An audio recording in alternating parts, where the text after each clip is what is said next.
All right, today this is Josh Patrick, and you're at Cracking the Cash Flow Code.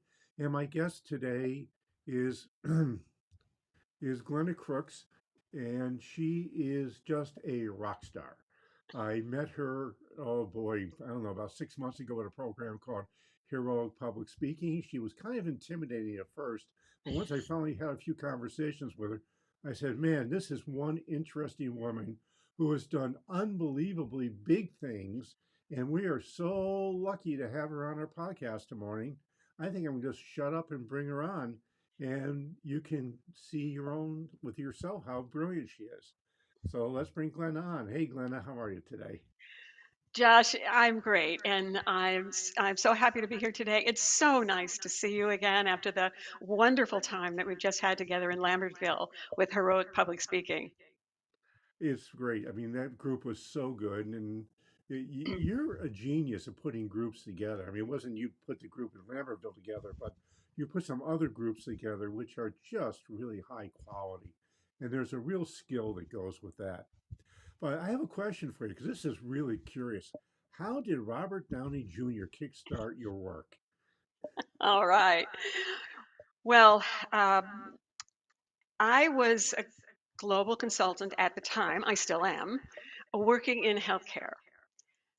What I do in my day job is that I organize chaos and I solve complicated problems. My clients are businesses and governments around the world. Now, I'm a strategist. I've done things you would know about, but you would know I did them because I'm usually behind the scenes. Well, you know how it is. You work a long day with people, you have a long dinner that night, they have their second glass of wine, and then they let their hair down. Back in around 2005, what they told me at times like that worried me. They were overloaded, they were overwhelmed, and they wanted to quit. Some even cried.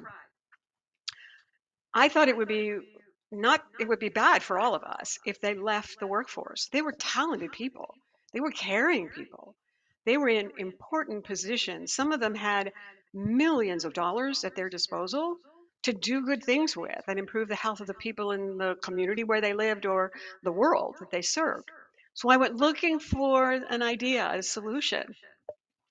I thought a lot about what I had done at times like that when I was overwhelmed. I did Covey's 7 Habits with Covey himself twice. I read every time management book I could get my hands on. I got a fitness trainer. I practiced yoga and meditation, but I had to admit, eventually all of those things ran out of gas. And I wondered, was there a better way? Was there something we were missing? That's when I read an interview with Robert Downey Jr. in a fashion magazine.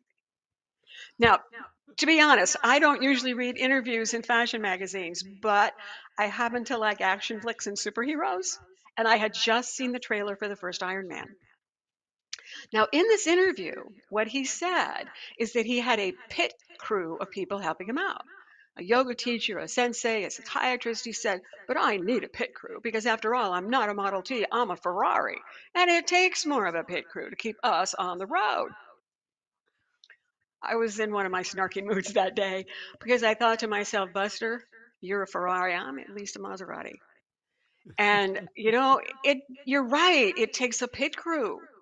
Now, I'm a native Hoosier, so I grew up listening to the Indy 500 on that holiday weekend, and I knew what pit crews did. But I think even if you're not a fan of racing, what you know is that a race can be won or lost in the pit. Well, that's what got me started. So my first question was, who's my pit crew? And how are they doing? Now, truth be told, I'd had a business coach, probably somebody a lot like yourself, who years before had suggested that I make a list of everybody I had to manage in order to have my business. So that was my business pit crew, right? Now, in all, there were 150 people. Now, that wasn't all internal. We were a small, niche firm. But by the time I added up my clients or their staff or bosses or sometimes their customers they had me working with, and then, of course, my accountant and my attorney and my IT group, that was the number. But I had no idea about my personal life. So I put a blank sheet of paper on the kitchen counter. and I kept track as people came to mind. Eventually, when I thought I was done, there were 147 people on that list. Now, my first thought was, am I high maintenance or what? And then I realized that compared to most people I know, I have a simple life because I'm not married. So I don't have a spouse and in laws and his colleagues or friends on my list. I don't have kids. So there's no teachers and coaches and orthodontists or other soccer moms. My elderly mom was healthy at the time. She didn't need me for anything except fun and love. I didn't have a dog. I didn't even have a cat. It really helped me understand my client's problem better. It made me far more empathetic and compassionate towards everybody else that I knew.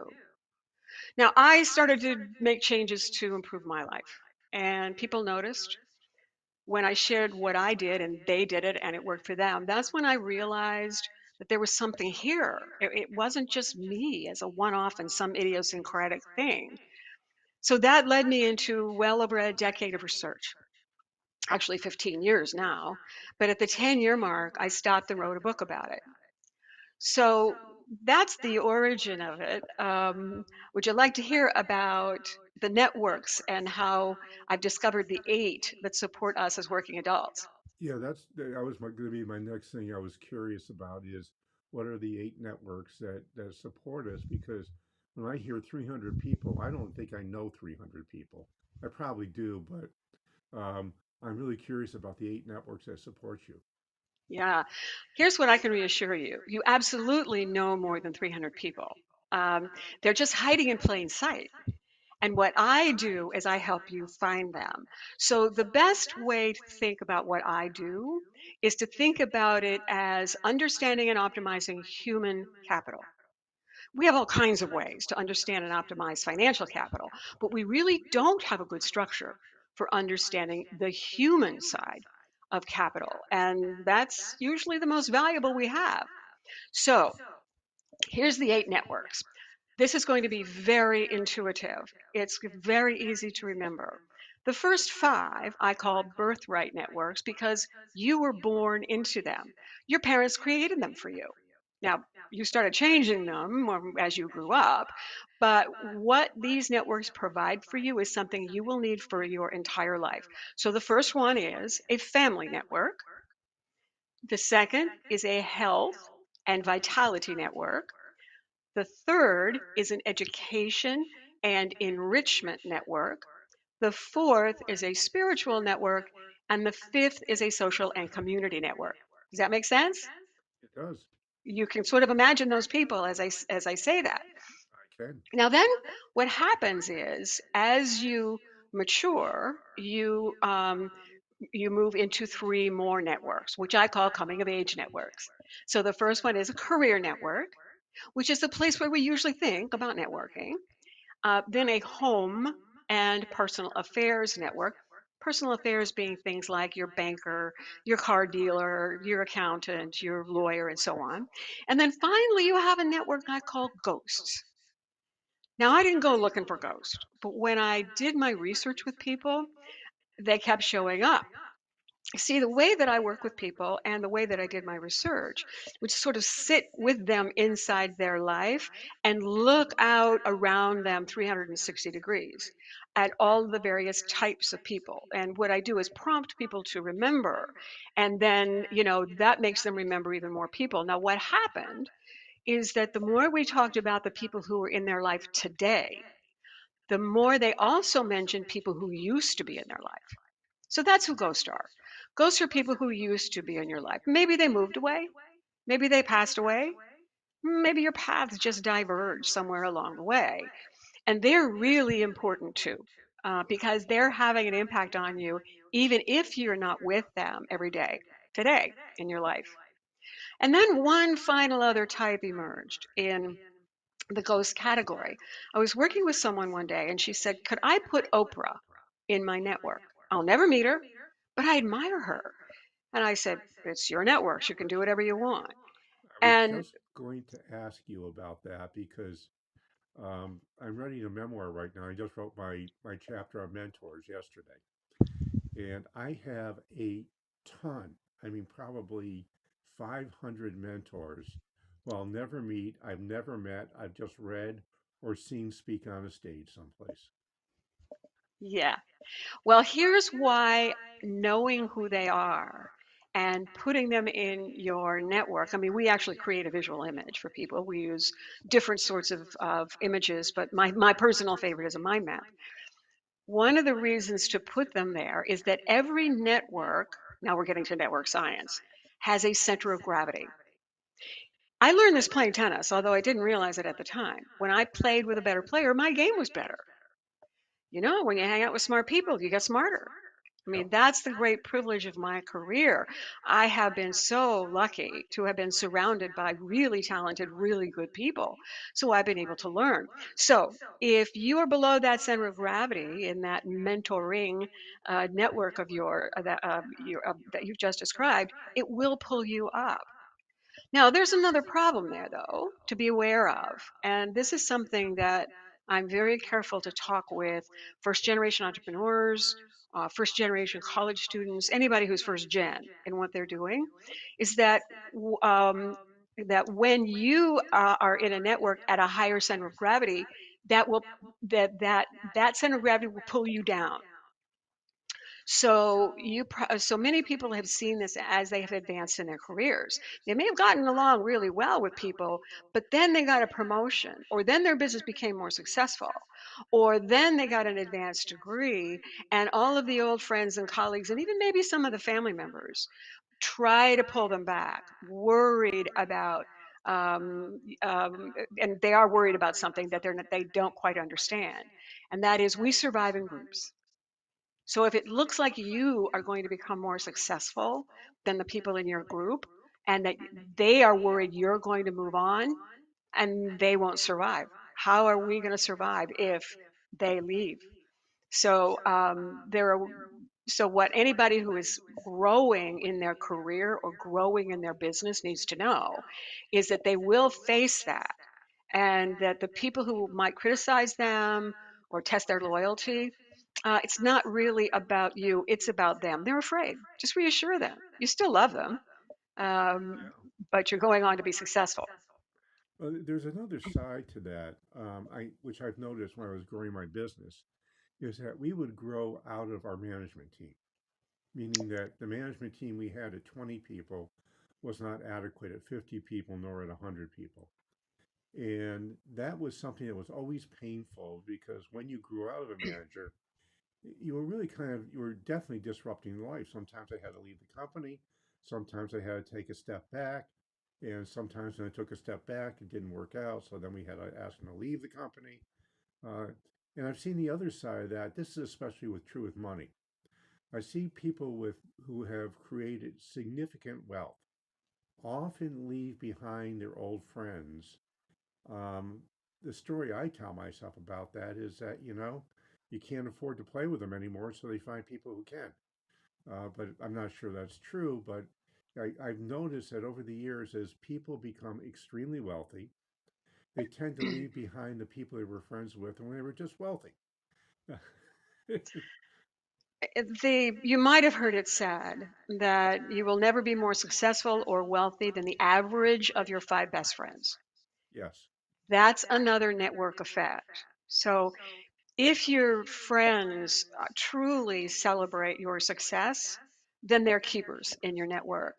Yes. But it's also can be problematic if they start to subtly sabotage or you sabotage yourself because you don't want to move on. Yeah.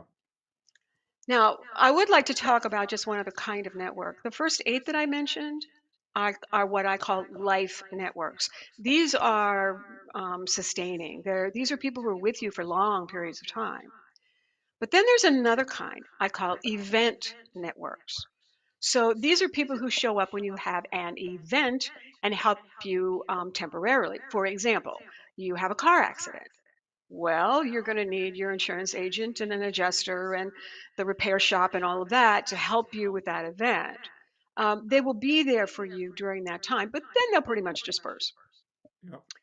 A disease diagnosis is an event. A wedding is an event. Relocation and buying a home is an event. What I have found in my research is to the degree that you are well acquainted with your life networks, you know who's in them, they're good, they're robust, there's nobody missing, then if you have an event, it's going to go easier for you because you'll have people you can turn to for advice, for referrals, for information, and even for hands on support. Now, the converse is also true. If you have an event and your event network is good, that will help you protect the people in your life networks and the quality of the relationship that you have with them. If, for example, you're a parent with a young child and your pediatrician doesn't return phone calls during the night when your child might be sick, it's going to be hard for you to go to work the next day and really concentrate and be fully present because you're tired and you're worried about your child.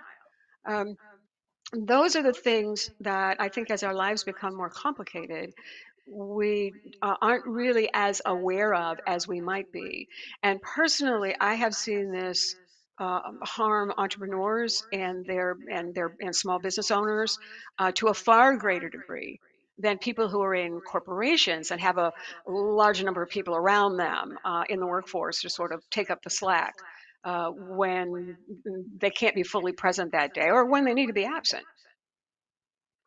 Yeah, well, that's definitely true. Is that small business owners probably live on an island more than any other humans that I'm aware of, and the reason is that they think the people in their company are actually telling them the truth, but they don't. They just try to tell you what you want to hear. At least that's been my experience over the years.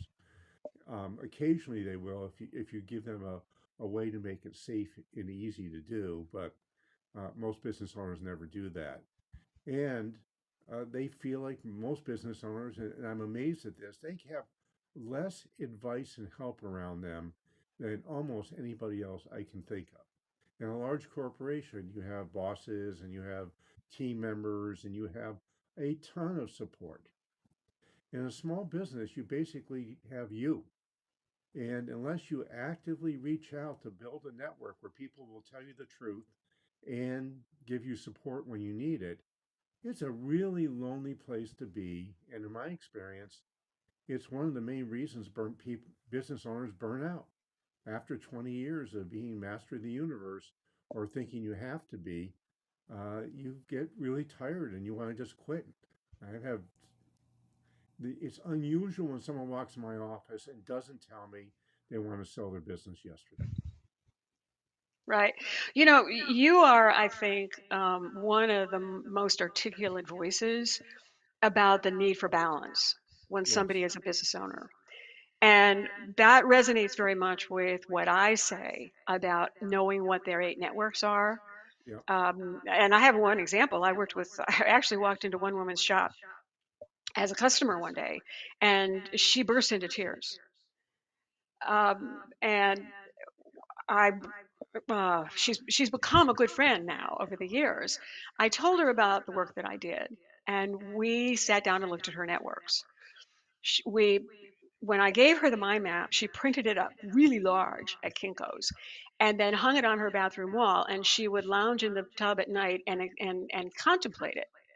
And she began to see the dynamics in those networks outside of her business that were impacting her business in a negative way.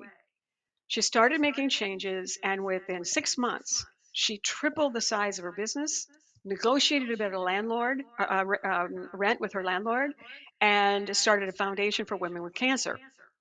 All because she looked outside of her business and saw what those other connections were doing to her that was in her way inside of her business. So when I read something you wrote recently about that sort of get away from your business and get out into life, I thought you are exactly right. That's where the support is, but it also might be where the saboteurs are. And looking outside of your business can often bring you solutions inside your business. This is something else.